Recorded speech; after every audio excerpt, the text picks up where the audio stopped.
Bicara soal Bandung, ini adalah kota di mana aku lahir. Kota dengan banyak cerita yang kualami.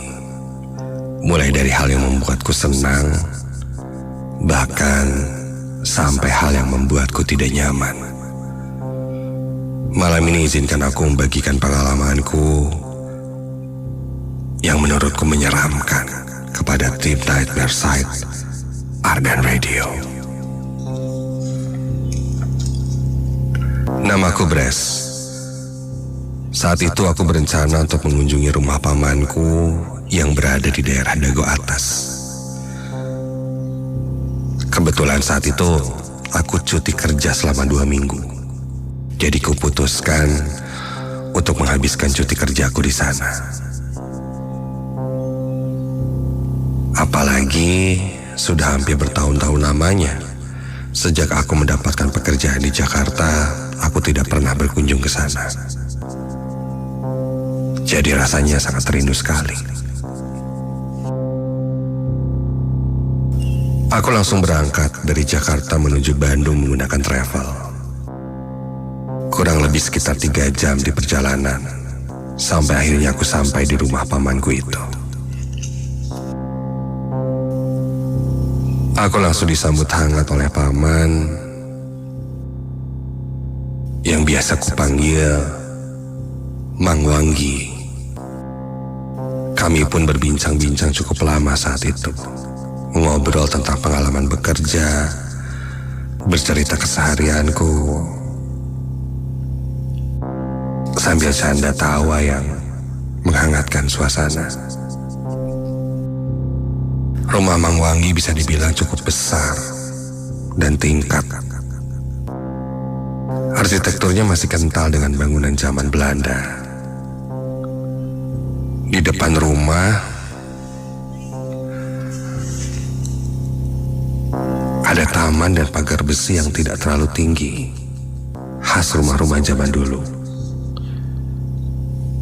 Di belakang rumah pun ada taman dan terdapat pepohonan yang rimbun.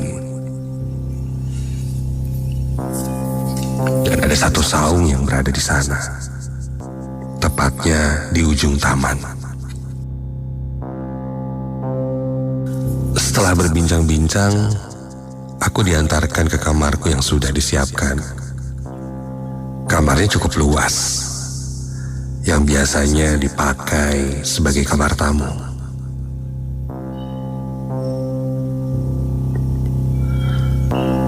Rumah yang sangat besar ini terasa hening dan sepi, karena mungkin hanya dihuni oleh Mang Wanggi dan istrinya saja.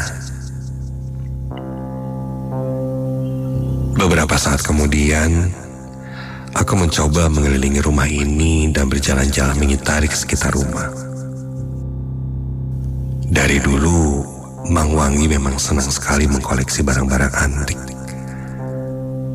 Mulai dari lukisan, kursi, meja-meja tua, piano tua, gramofon, vinil, dan masih banyak lagi. Aku sih tidak terlalu mengerti dengan hal-hal yang antik. Aku pikir sih justru malah seram dan menakutkan. Singkat cerita, sore hari pun tiba. Aku menyempatkan diri untuk mencari angin ke belakang rumah ini. Ya, iseng-iseng lah, cari udara segar. Aku berjalan menuju saung dan duduk di atas kursi yang ada di sana, sambil melihat-lihat ke sekitaran area belakang rumah. Seketika pandanganku tertuju pada piano tua yang ada di saung ini.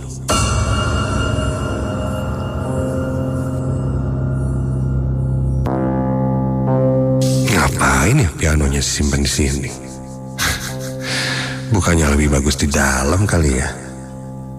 Di saung kayak gini kok ada piano? Rasa penasaranku muncul. Aku berjalan mendekatinya dan mulai membuka tutup tuts pianonya.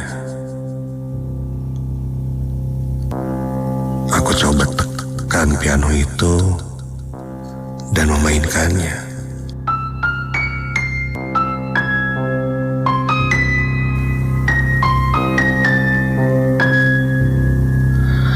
Meskipun aku tidak terlalu pandai bermain piano, namun ketika aku coba memainkannya, entah perasaanku saja atau memang benar rasanya, seketika hawa yang terasa di saung itu berubah menjadi panas. Sempat aku terhenyak sejenak.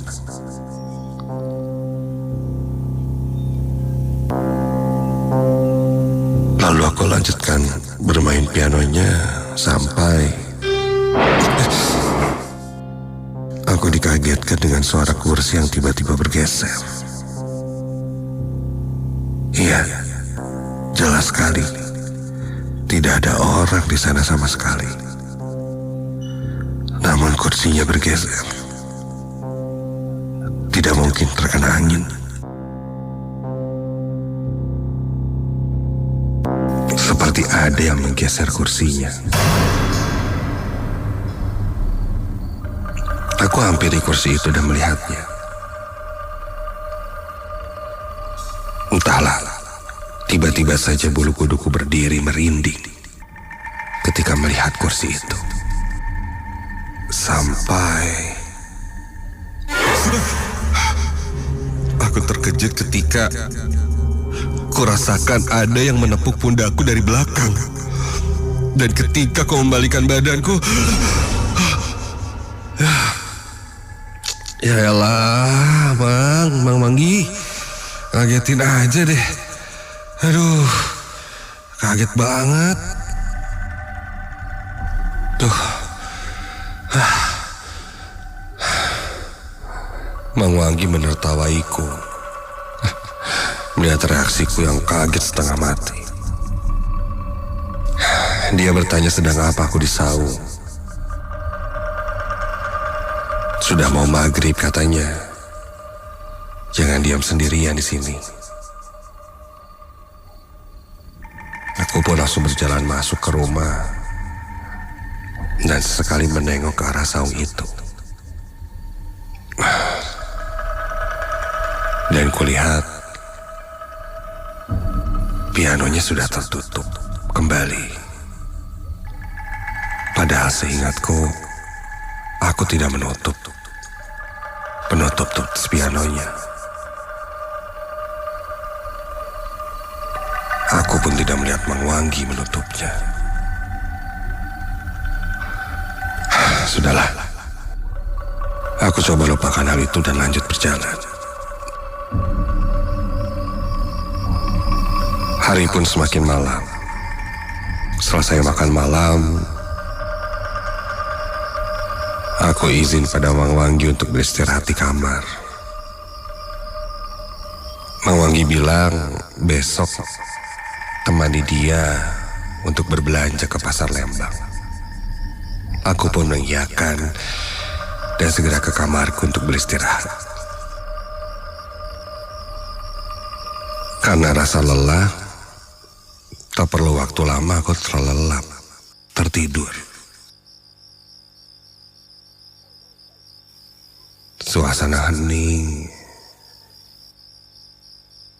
membuatku sangat cepat untuk terlelap.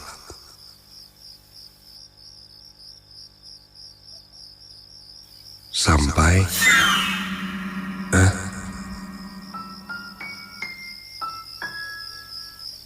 mataku yang masih terpejam terpaksa harus kubuka. Aku terbangun ketika mendengar suara dentingan piano. Iya, suara piano yang mengalun.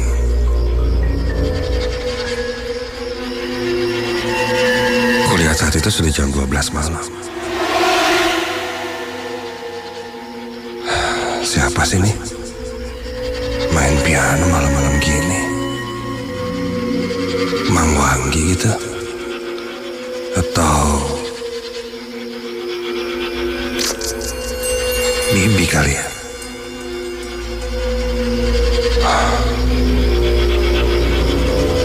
Lalu aku bangkit untuk melihatnya.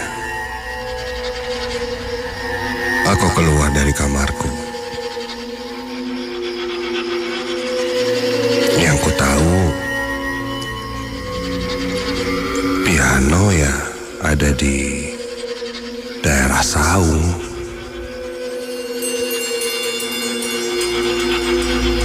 Aku pun berjalan ke arah Saung. Ketika semakin mendekati daerah Saung, suara pianonya berhenti. Dan kulihat di Saung pun tidak ada siapa-siapa. Pianonya ada di sana, tapi tidak ada siapa-siapa.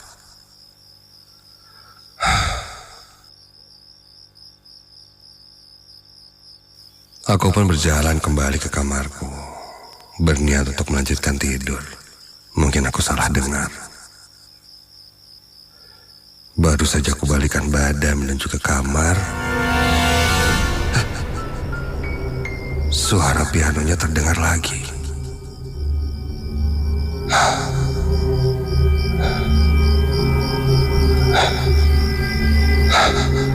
Dan terdengar jelas dari arah belakangku, dari arah Saung. Aku pun refleks menengok ke arah belakang, melihat ke piano yang ada di Saung. Dan ketika kulihat ke arah Saung,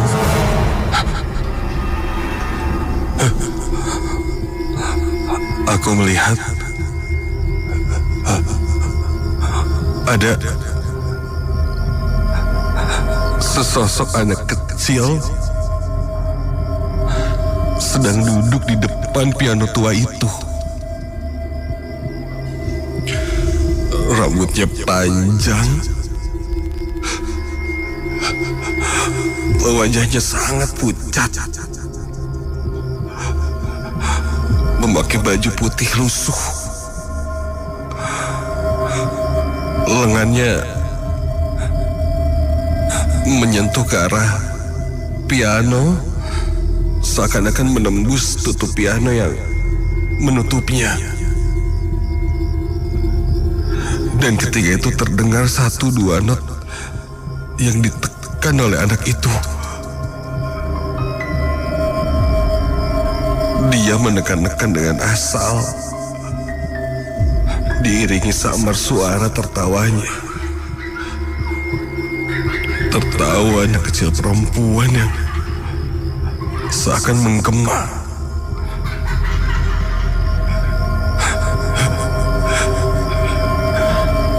Perlahan aku membalikan badanku, membuang mukaku. Dan ketika aku akan membalikan badan, di sebelahku berdiri satu sosok perempuan tinggi.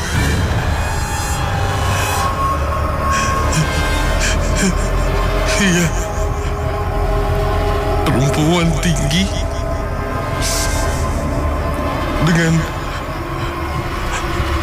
wajah yang menyeramkan, penuh luka. Bajunya putih lusuh dengan rambut yang panjang hingga ke lantai.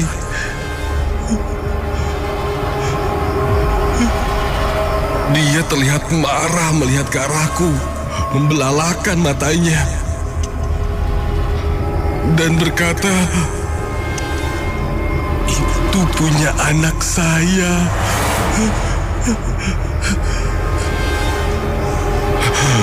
Ketika itu entah kenapa badanku rasanya tak bisa kugerakkan.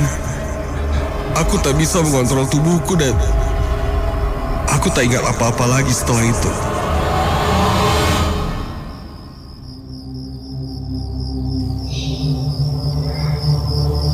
Ketika aku tersadar, aku sudah berada di kamar. Ada Mang Wangi dan bibiku yang berada di sebelahku. Aku juga melihat seorang ustadz yang sedang mendoakanku. Katanya aku kesurupan. Lalu aku pun menceritakan kejadian yang kualami semalam. Setelah mendengar ceritaku, Mang Wangi berkata kalau dia lupa tidak memberitahuku tentang saung itu. Saung yang berada di halaman belakang itu memang selalu dikosongkan sejak awal pembangunan. Dan di saung itu katanya memang sering terlihat sosok anak kecil.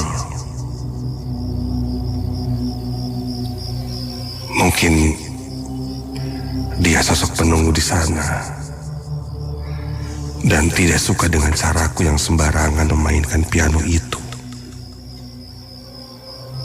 Tapi ketika aku ceritakan bahwa aku melihat sosok perempuan yang lain, mereka pun cukup kaget karena ternyata sosok anak kecil penunggu yang ada di sana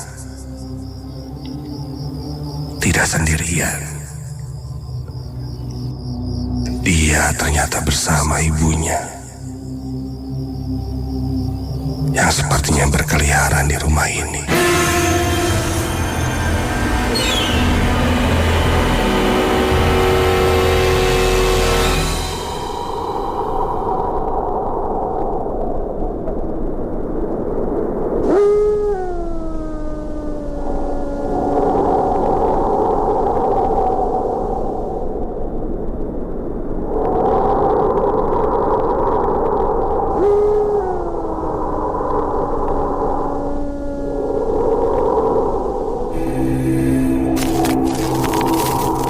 Namaku Feni.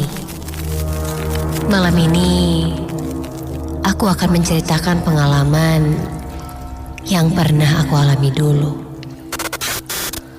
Namun sampai detik ini masih sulit kulupakan. Saat itu aku sedang dalam pelantikan di sebuah organisasi kampus yang bertempat di sebuah villa di daerah yang tidak bisa kusebut detailnya. Villa ini katanya dulu adalah sebuah bangunan bekas peninggalan Belanda. Namun kali ini berubah fungsi menjadi villa yang disewakan untuk umum. Seperti bangunan Belanda pada umumnya, tempat ini memiliki langit-langit yang tinggi dan pintu yang terbuat dari kayu jati.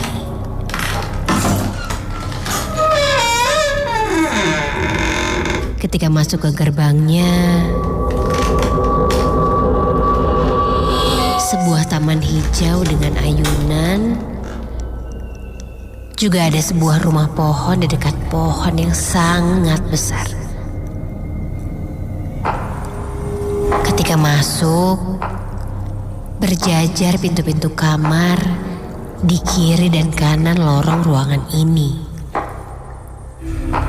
Sebuah kamar paling pojok aku tunjukkan pada teman-temanku. Dan ku pilih untuk tempatku dan kelompokku beristirahat. Ketika masuk,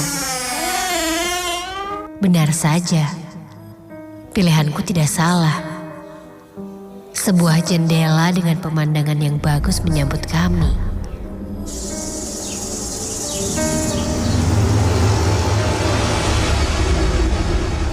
Singkat cerita, Waktu pun berlalu dan kegiatan pun dimulai.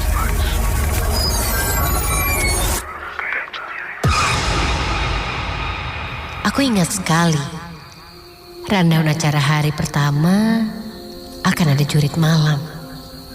Tentunya aku sudah menyiapkan fisik dan mentalku. Namun sayangnya entah kenapa tiba-tiba saja badanku sedikit meriang. Dan seniorku pun tak mengizinkanku untuk ikut. Aku memaksa, namun tetap saja tidak diizinkan. Udara dingin membuatku semakin tersiksa. Sampai akhirnya aku pun disuruh beristirahat di dalam kamar. Lalu aku diantar panitia ke kamar dan diminta untuk menunggu di sana.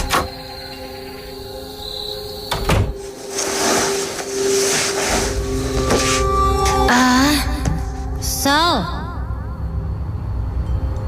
Kali ini aku hanya bisa terduduk diam di dalam kamar, hanya sendiri. Suasana pun sangat hening. Telingaku sedikit berdengung karena sakit. Namun tiba-tiba ada suara seseorang yang sedang mengobrol. Suara ini berasal dari kamar sebelahku. Ternyata ada juga yang tidak ikut acara jurit malam, pikirku. Berniat mencari teman agar tidak kesepian, aku akhirnya bangkit dan keluar dari kamar.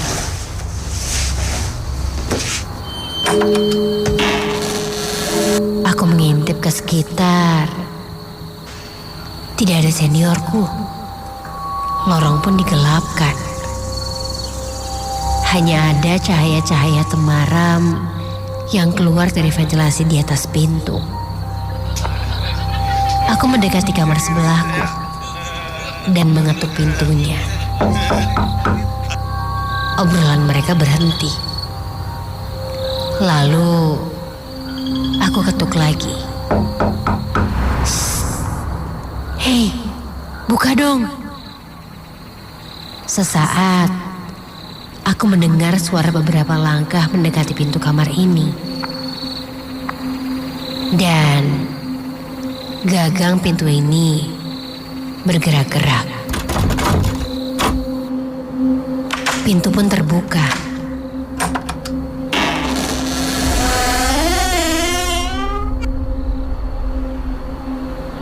Kamar itu gelap.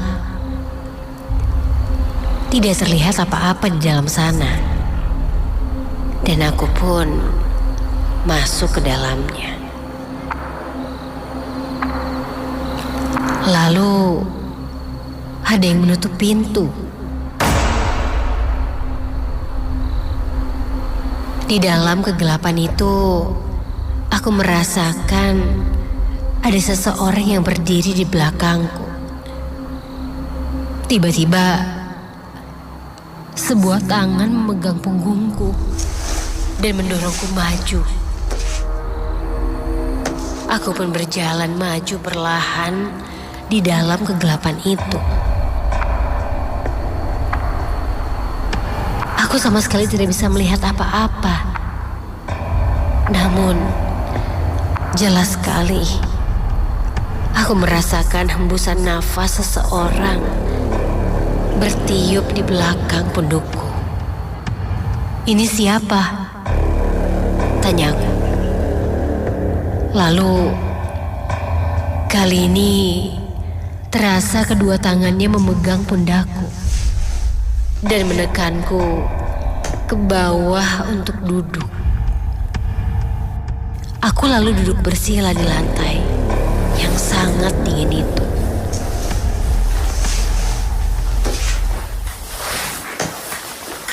Kamar itu sebenarnya tidak terlalu gelap sekali.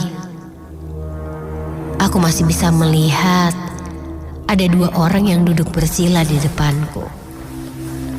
Namun, karena gelap sekali, jadi tidak begitu kelihatan.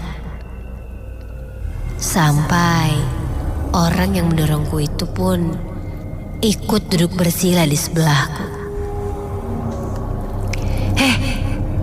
Kalian kok gelap-gelapan gini sih? Kataku. Namun, tidak ada jawaban apa-apa dari orang yang duduk di sekitarku itu. Dalam hati, aku mulai bertanya-tanya, ini siapa? Sampai tercium sesuatu yang menyengat di hidungku. Bau busuk seperti bangkai yang kini tercium pekat di hidungku. Dan tiba-tiba seketika suasana di kamar itu menjadi lebih dingin. Aku pun mencoba mengambil handphoneku di saku celana untuk menyalakan flash. Ketika ku nyalakan dan ku arahkan ke sekitar. Astaga! Kali ini terlihat jelas wajah-wajah orang yang di depanku dan di sebelahku juga. Mereka memakai seragam perawat. Namun seragam itu penuh dengan darah yang sudah mengering. Wajahnya pucat pasi. Tatapannya kosong dan ya Tuhan,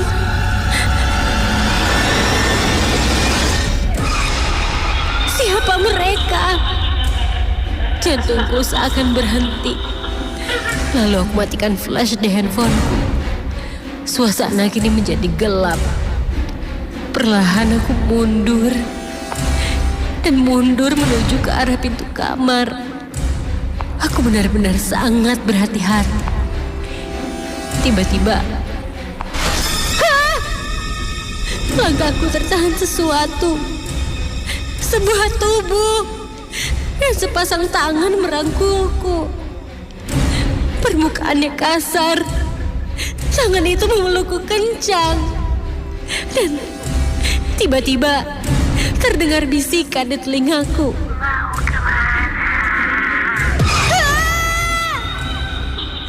Aku hanya bisa terdiam.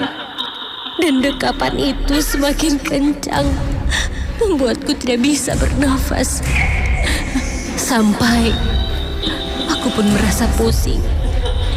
Dan akhirnya aku tak sadarkan diri.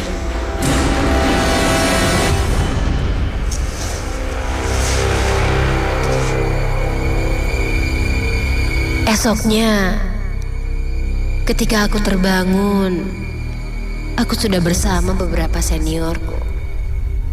Dan teman kelompokku lainnya juga ada di sebelahku.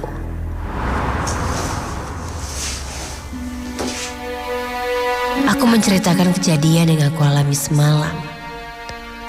Dan seniorku pun bilang, kalau kamar sebelahku itu dari awal memang kosong. Karena tidak bisa dibuka.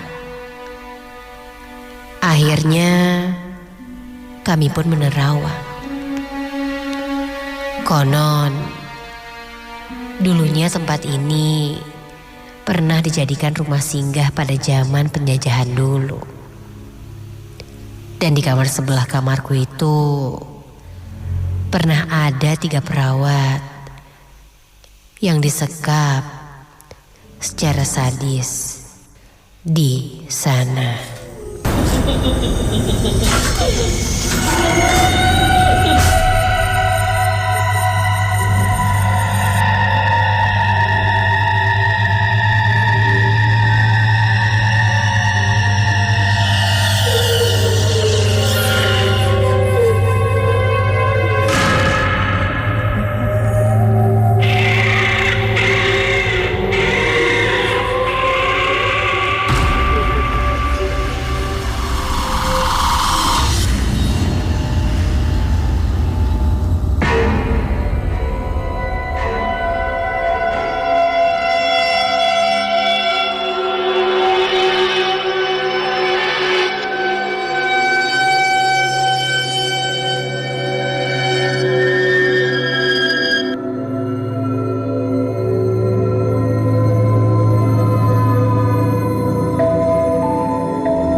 Setiap keluarga pasti punya rahasia dan misterinya masing-masing. Itu juga terjadi di keluargaku. Kejadian ini sudah lama terjadi dan aku juga sudah izin pada keluargaku untuk menceritakan ini. Berawal dari kakek yang sudah sakit-sakitan. Umurnya sudah 80 tahun lebih. Beliau sudah dalam kondisi sulit makan, emosional. Bahkan keluarga ingin mengajaknya ke dokter saja, dia selalu menolak. Dia bilang percuma, gak ngaruh.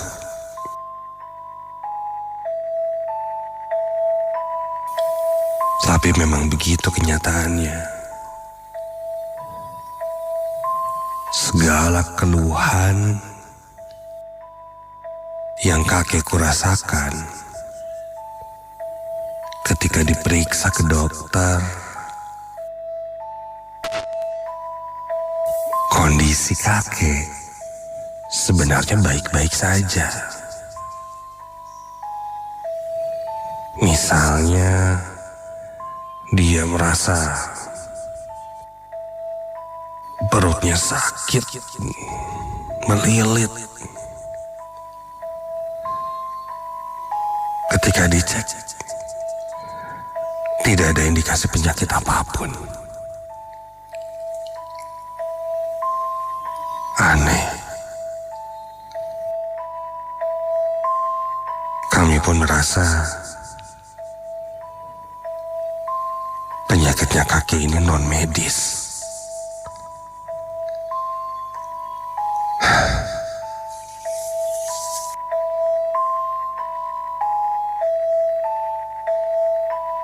Nenek yang saat itu pun kurang lebih seumuran dengan kakek, tidak bisa terlalu banyak bergerak. Pikirannya pun sudah pikun.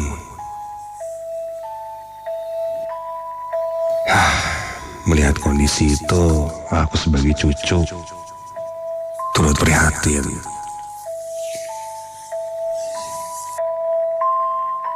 Sampai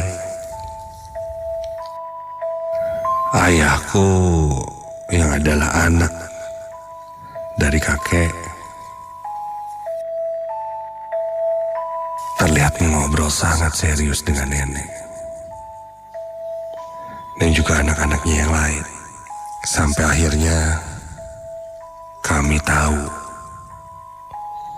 bahwa kakek punya pegangan. Ada satu ruangan di rumah kakek yang memang aku pun tidak pernah masuk ke dalamnya. Dan ketika dibuka oleh ayah dan om juga tanteku, kami semua tersentak kaget. Ternyata di dalam ruangan itu penuh dengan benda-benda pusaka. Nenek baru bercerita bahwa sudah sejak lama kakek bermain hal-hal seperti ini.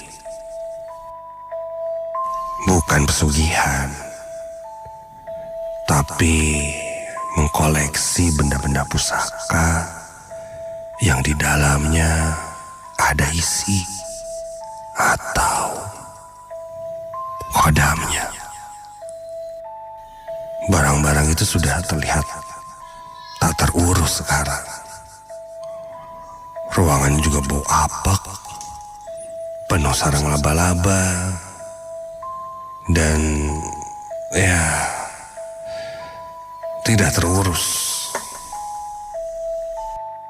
Nenek bilang kakek sudah meninggalkan hal-hal itu cukup lama. semenjak cucu pertamanya lahir, yaitu aku. Sejak saat itu, ruangan itu tidak pernah disentuh. Nenek khawatir penyakit kakek ada hubungannya dengan benda-benda pusaka itu.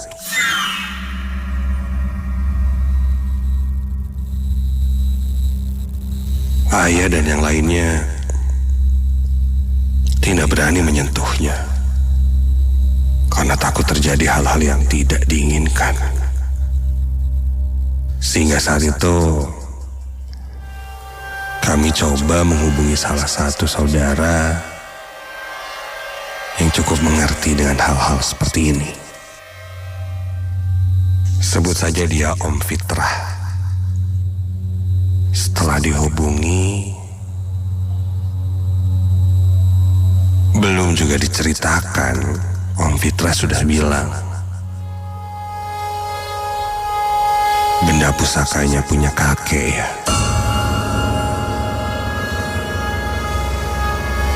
Dan tak lama Om Fitrah pun segera meluncur ke rumah kakek.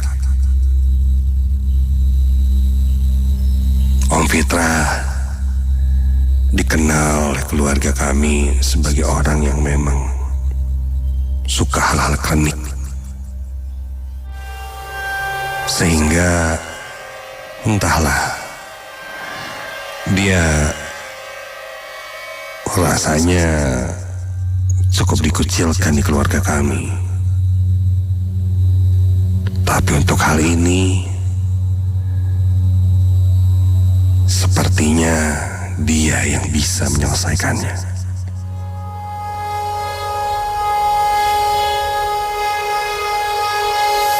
Sekitar jam 10 malam, Om Fitrah sampai.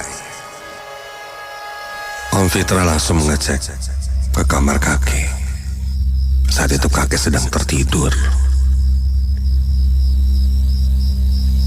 Badannya panas.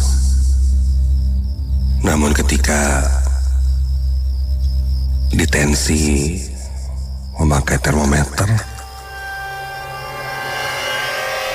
yang terasa oleh tangan seharusnya panasnya bisa sampai 39-40 derajat. Tapi suhu di termometer normal 36. Aneh.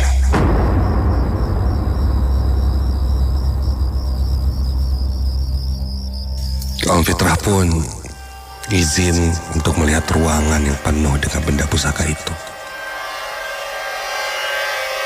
Begitu pintunya dibuka,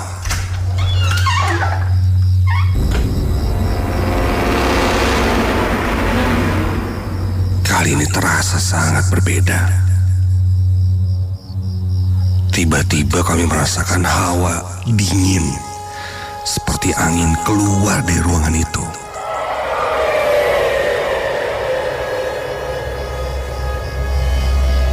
Dalam ruangan tertutup yang tak ada ventilasinya, sangat tak mungkin ada angin sebesar itu keluar dari ruangan itu. Membuat kami tersontak kaget. Om Fitrah mulai melangkah masuk ke dalam. Dia berkata, dari beberapa benda pusaka yang ada di ruangan itu, ada batu, keris kujang, dan lain-lain. Sebenarnya hanya ada satu benda yang masih ada isinya.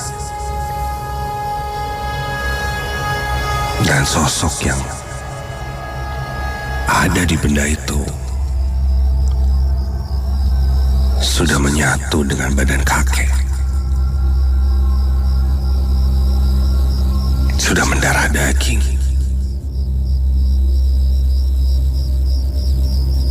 Hingga apa yang terjadi pada kakek sekarang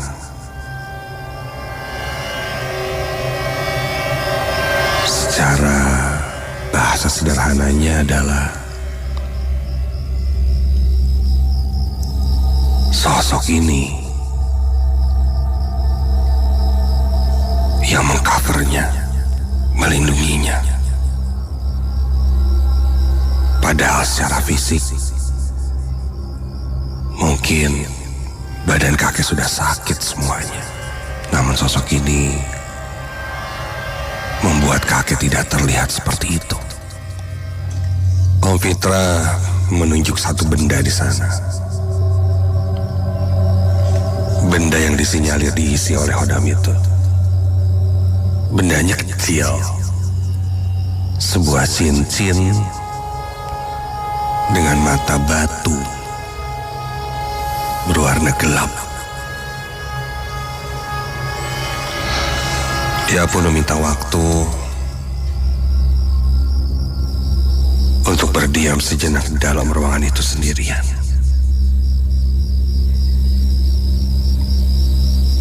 Kami pun mempersilahkannya. Om Fitra masuk ke ruangan itu dan kami menutupnya dari luar.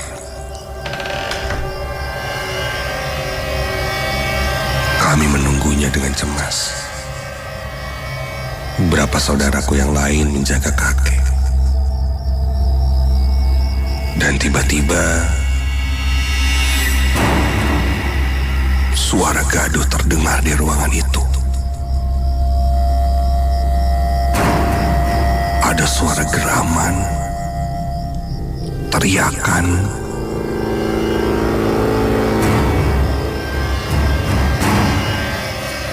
seperti orang sedang beradu ilmu. Dan seketika itu juga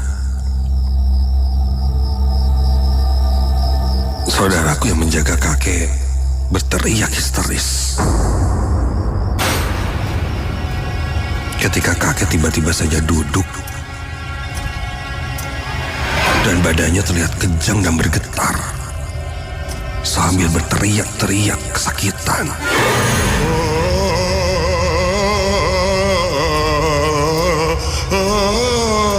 Dan tiba-tiba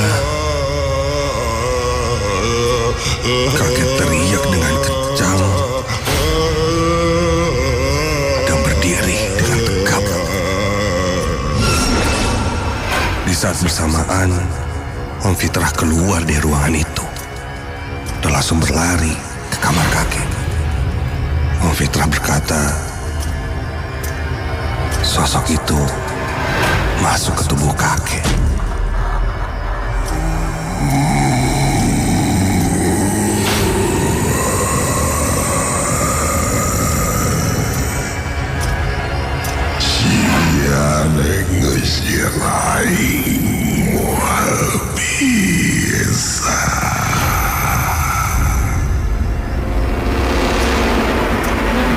Kakek tiba-tiba berkata seperti itu dengan geraman yang menyeramkan, yang membuat kami semua yang berada di sana bergidik merinding. Tatapan kakek tajam ke arah Om Fitra sambil menunjuk ke arahnya. Sosok itu yang merasuki kakek terus berkata bahwa tidak bisa dia diusir, dibersihkan dari kakek. Om Fitra pun meminta kami memegangi kakek. Kami semua memegang badan kakek yang terasa sangat berat dan keras saat itu. Kakek mulai berteriak-teriak histeris. Sedangkan Om Fitra mulai melakukan ritual untuk membersihkan kakek. Cukup lama proses itu, hingga pada akhirnya sosok itu pun berhasil dikeluarkan dan kakek kembali terkulai lemas.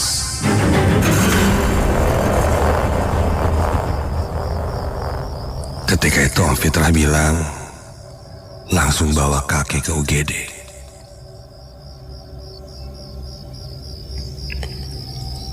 Beberapa saudara yang lain membawa kakek langsung ke UGD.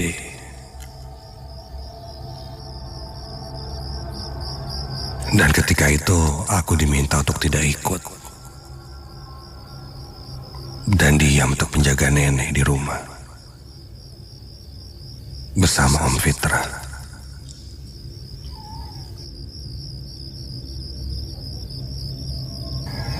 Kupikir situasinya sekarang sudah cukup tenang.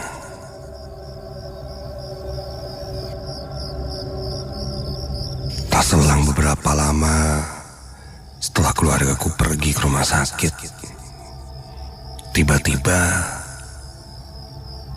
terasa gempa di rumah itu. Seluruh rumahnya bergetar. Om, gempa Om. Om, bawa nenek keluar Om. Om Fitra bilang ini bukan gempa, tapi ini serangan dari sosok itu yang masih tidak terima.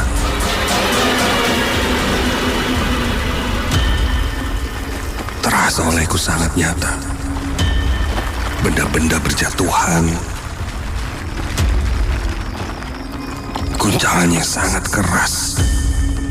Aku menjaga nenek dengan memeluknya, menghindarkan dari benda-benda yang berjatuhan. Sedang kulihat Om Fitra terus berdoa. Sampai akhirnya tiba-tiba saja lampu mati. Situasi kini gelap. Aku terus menjaga nenek dengan memeluknya. Om Fitra, Om. Dalam situasi gelap itu, Om Fitra tidak menjawabku. Om. Aku mulai panik. Apakah harus mencari Om Fitra atau terus menjaga nenek di kamarnya? Nek, tenang ya Nek. Nenek tunggu di kamar dulu. Aku cari Om Fitra. Sebentar. Aku baringkan nenek di tempat tidur dan menyelimutinya. Aku mulai meraba-raba mencari jalan untuk keluar dari kamar. Kondisinya sangat gelap. Tak terlihat sama sekali. Om Fitra? Om?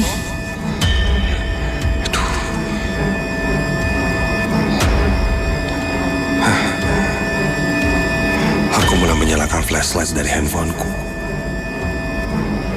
untuk membantu penerangan.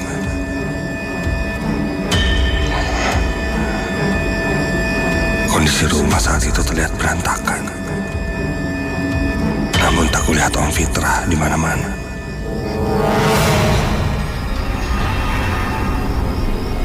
Om? Sampai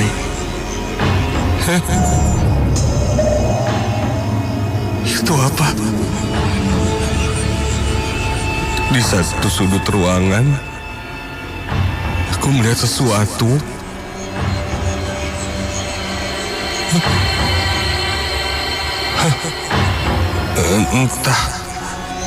Entah bagaimana aku menjelaskannya, tapi terlihat seperti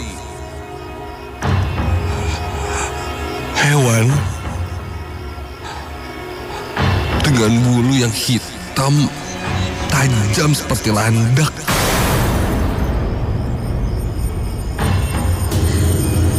Berada di pojok ruangan.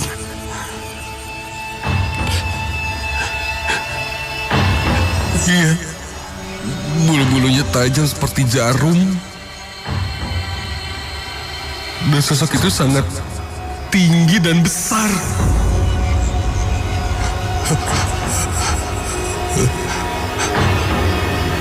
Ketika aku sorot ke atas langit-langit rumah, astaga, barulah kulihat wajahnya yang menyeramkan.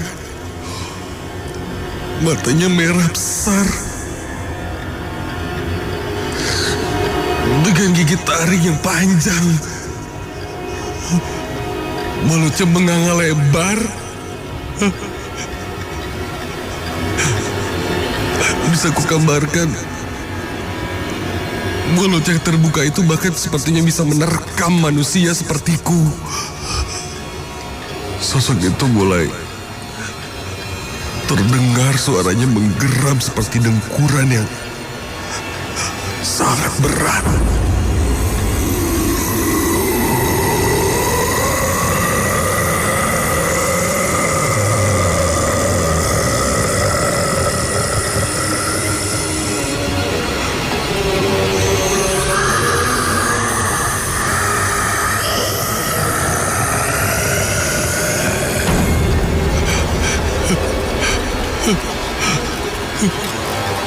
Itu sosok yang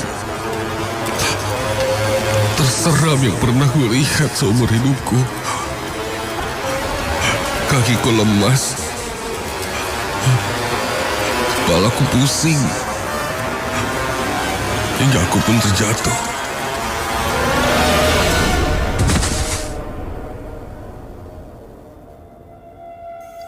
Aku tak sadarkan diri.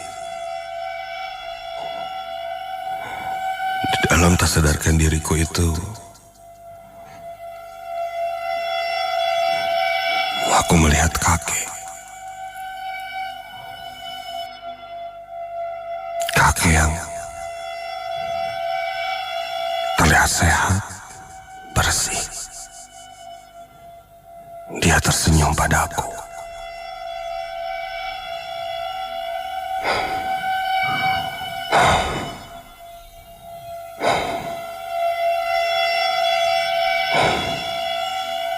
Lalu dia menghilang.